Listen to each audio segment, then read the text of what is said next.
Mafia మాకొద్దు, మహిళలకు రక్షణ కల్పించండి. మద్యం మాఫియా మాకొద్దు, మహిళలకు రక్షణ కల్పించాలి. రాష్ట్ర ప్రభుత్వం బీచ్ ఒడ్డున మద్యం అమ్మకాలు చేయాలని చెప్పి నిర్ణయించింది. ముందుగా విశాఖపట్నం చీరాలలో ప్రయోగాత్మకంగా బీచ్ షాప్ పెడతాం, తర్వాత రాష్ట్రం అంతా కూడా వ్యాపిస్తాము, విస్తరిస్తామని చెప్తున్నారు. మేము దీన్ని తీవ్రంగా ఖండిస్తూ ఈ రోజు ఆర్కే బీచ్ దగ్గర నిరసన కార్యక్రమం చేస్తూ ఉన్నాం.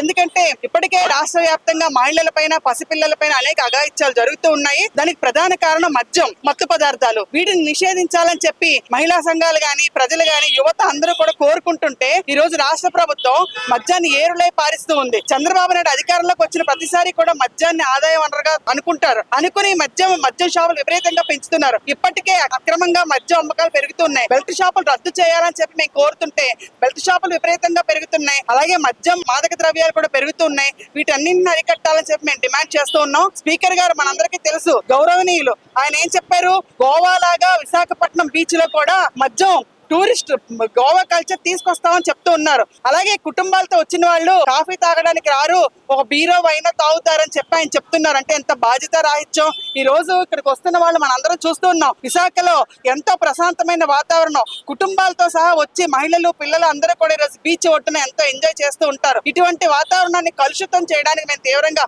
ఖండిస్తూ ఉన్నాం. బి పద్మ, 5వ విశాఖ జిల్లా ఉపాధ్యక్షురాలు. ఈ రోజు విశాఖ బీచ్ లో బార్ అండ్ రెస్టారెంట్లు పెడతామని చెప్పేసి ఆంధ్రప్రదేశ్ లో ఉన్న కూటమి ప్రభుత్వం, కేంద్ర మంత్రివర్గం అన్నది, అలాగే ఇక్కడ మంత్రివర్గం అన్నది కూడా నిర్ణయం చేయడం అనేది చాలా దుర్మార్గమైన చర్య. వెంటనే బార్ అండ్ రెస్టారెంట్లు బీచ్ ఒడ్డున పెడతామని చెప్పేసి అన్నది ఆ నిర్ణయాన్ని వెనక్కి తీసుకోవాలని 5గా డిమాండ్ చేస్తా ఉన్నాం. ఎందుకంటే ఈ విశాఖ నగర్ బీచ్ అనేది దేశంలోనే అన్ని బీచ్ల కంటే కూడా చాలా ప్రశాంతమైన వాతావరణం కలిగి ఉంటుంది. అలాగే కుటుంబాలతో చాలా ఆహ్లాదకరంగా, చూడండి ఇక్కడ బీచ్ అంతా కలకలలాడుతుందో, ఎంత ఆహ్లాదకరంగా ఉంది. అదే బార్ అండ్ రెస్టారెంట్లు పెట్టారనుకోండి, ఇంత ఆహ్లాదకరంగా ఉండదు. ఇప్పుడు త్రాగుబోతులు ఏ టైంలో ఎలాంటి హెరాస్మెంట్ చేస్తారా అని చెప్పేసి ఫ్యామిలీస్ కూడా రక్షణ లేకుండా ఉంటుంది.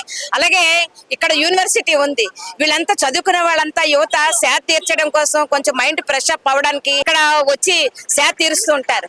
అలాంటిది ఈ రోజు ఇక్కడ కనుక బార్ అండ్ రెస్టారెంట్లు కనుక పెడితే ఆ యువతకు కూడా ఈ రోజు రక్షణ లేని పరిస్థితి, విద్యార్థులకు రక్షణ లేని పరిస్థితి అనేది ఏర్పడుతుంది. ప్రభుత్వానికి ఆదాయం కావాలంటే చాలా మార్గాలు ఉన్నాయి. ఈ రోజు విశాఖపట్నంలో చాలా హోర్డింగ్స్ ఉన్నాయి. వాళ్ళు ఎవరు కూడా వ్యాపార సంస్థలు పెద్ద పెద్ద హోర్డింగ్స్ పెట్టి వాటికి పన్ను కట్టట్లేదు, వేట పన్ను కట్టట్లేదు. అలాగే ఈ రోజు డబ్బున్న వాళ్ళంతా కూడా సంపద మీద వేసిన పన్ను కూడా కట్టడం లేదు. నిజంగా ఆ పన్నులన్నీ వసూలు చేయండి, మీరు ఆదాయాన్ని పెంచుకోండి. అంతే తప్ప ఈ రోజు మద్యం ద్వారా బార్ అండ్ రెస్టారెంట్ల ద్వారా వచ్చిన ఆదాయం ఒకటే కాదు, అక్రమ మద్యం కూడా అమ్ముతున్నారు. అఫీషియల్ గా 360 షాపులే విశాఖ జిల్లాలో ఉన్నాయి. అన్అఫీషియల్ గా 480 షాపులు ఉన్నాయి. బెల్ట్ షాపులు ఉన్నాయి. వీధి వీధికి కూడా ఈ రోజు ఎండాకాలం వచ్చిందంటే మంచినీళ్ళు ఎక్కడ దొరకట్లేదు, కానీ మద్యం మాత్రం దొరుకుతా ఉంది. కాబట్టి ఈ రోజు అక్రమ మద్యం అనేది నియంత్రణ చేయాలి.